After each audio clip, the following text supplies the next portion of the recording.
Hello friends! This short homestyle vlog is a small celebration of the big wins in my sister's lives.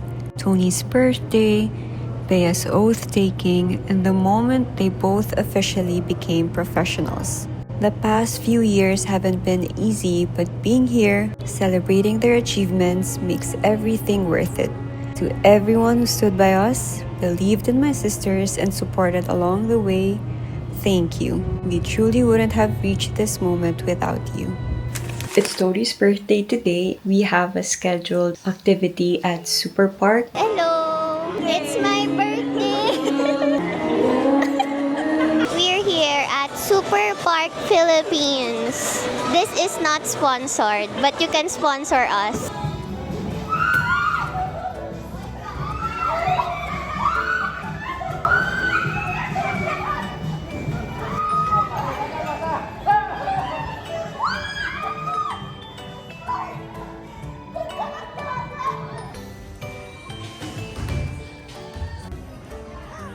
Mag-wrecking ball.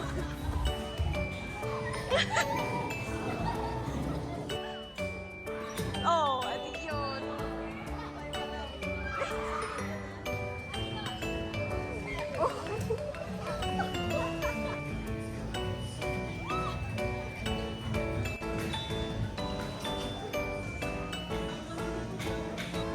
Daliri mo, huwag mo dahil pasok.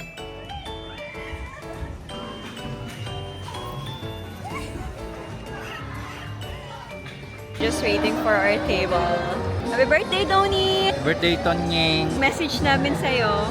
Sawa ka na. Mag-aasawa kayo sa motivo. Kung hindi lang din, wag mo na. Enjoy your youth. Your life's just about to start. Sana pagluto naman niya ako. Patingin mo, no? Hindi ko pa... Ring light.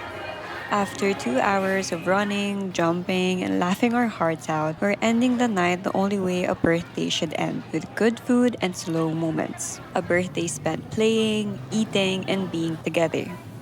So here's to another year for her, and todays like this we'll look back on and smile. Okay, my birthday wish is kailangan ko na ng lisensya. Sana lahat kami makapasa RN 2025. Tsaka sana bumait na si Nene. Nene, kung ano mang ginagawa mo ngayon, Nene. Sana pag uwi namin, maayos yung bahay.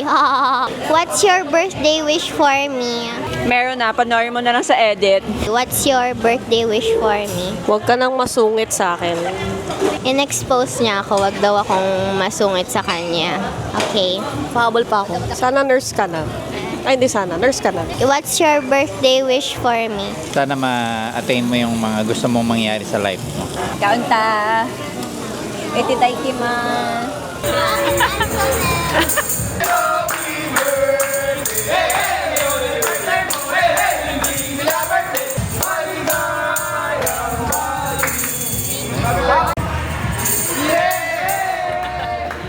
Since this is a rare moment na ako lang mag-isa dito sa taas whenever I go here sa Grind Coffee, I'm gonna take this opportunity to unbox my Pandora charm. Originally, I wasn't planning to get one for myself kasi the reason why I went to Pandora's to buy my sisters a new set of bangle and a charm. Ever since naman we were growing up, like kaming halos magkapareho ng mga damit, ng gamit, ng shoes. Let's keep that tradition alive. It's a simple silver heart. Yung kay Bea kasi, it's like this, but blue. Yung kay Toya naman, it's gold. Pareho kami ng charm, but in different colors. It's sort of a congratulations on passing your board's gift, but also like, I want them to have something to remember yung start of their new era. I'm excited for them kasi life has so much more to offer. I'm sure a lot of opportunities will come into their way. I'm excited for their career growth, for all the new things they will experience. They don't know it yet,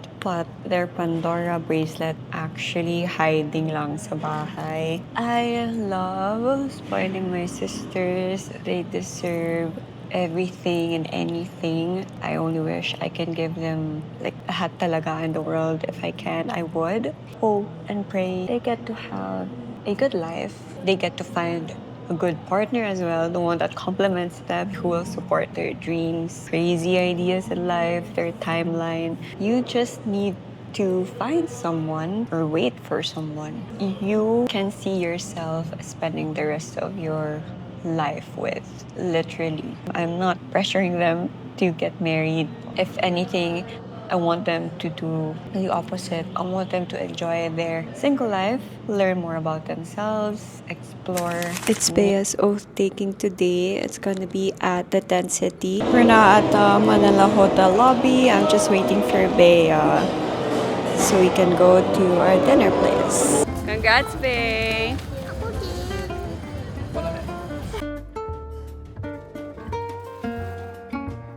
We're at La Cathedral Cafe for Bea's oath-taking dinner. What can you say to your younger self? Hindi ko na-expect na maging forester ka, girl. Usapan natin meteorologist lang. Bakit forester ka na ngayon? What can you say to your future self? Magmamasteral tayo, ha? Walang ano, ha? Okay na yan, ha? Sige. So, wait lang. Huwag niyo munang i-cut. Next week, nurse na ako. Lalabas daw ng November 26. Malamang sa malamang, pasado na ako. Ang ganda ng magiging nurse niyo. Feeling ko, gugustuhin niyo ng magkasakit araw-araw. What can you say? Oo. Teka lang, magagalit na po siya. Mas din daw eh. Kalimutan niyo. What's your food, Honey Bear? What's your food? You want your treat? Diba mo ate?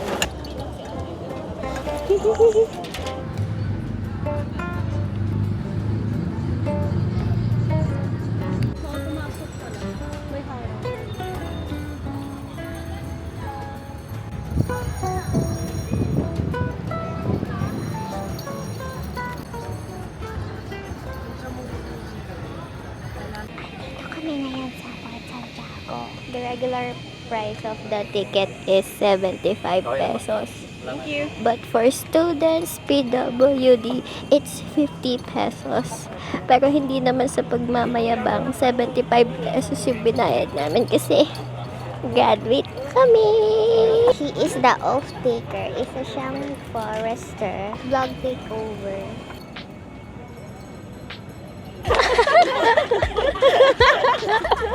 May naglaro ng mga bata. Tapos, hinagsimanang, ha, cute. Daddy, sino yan? Akala ko nag-isa lang ako, Daddy. Maraming nandito, mga family and magjujowa. And we're being alone. But if you're alone, it's fine. There's more to life. We're going inside. Kasalukuyan po, Field trip. nandito po tayo ngayon sa Fort Santiago. Field trip ni Cotton talaga to. Kasi hindi niya to na-experience nung Yeah. school pa siya, bago siya mag-kick out. Actually, hindi siya na-kick out. Siya na yung nag-decide para sa sarili niya, Mami, mag-drop out na ako. Nepo baby naman siya. Punta sa wall. Plaza de Armas. This is the Shrine of Rizal. Huling punta namin dito, nag-field trip pa kami. As Bea na sobrang matanong. Ay, taboy matanong. Ikaw mag-adjust, punta ka dito. So, si Bea sobrang dami niyang tanong. Sama namin si Daddy mag-field trip nun. Daddy, bakit ano? Daddy, bakit ano? Ganyan. Tapos natatawa na lang si Daddy. Hindi niya alam yung isasagot niya kasi ang daming tao. Bago maging curious. Daddy, Daddy! Ayan na siya. Love na love niya ang grass. It's her first time here in Fort Santiago. So, pagbigyan na natin si Connie Marie. Done na, Mami! Yun na yun! As if naman maiintindihan niya. It says here, you are entering hallowed grounds. Please conduct yourselves with dignity and respect at all times. Oh, it's mababa talaga.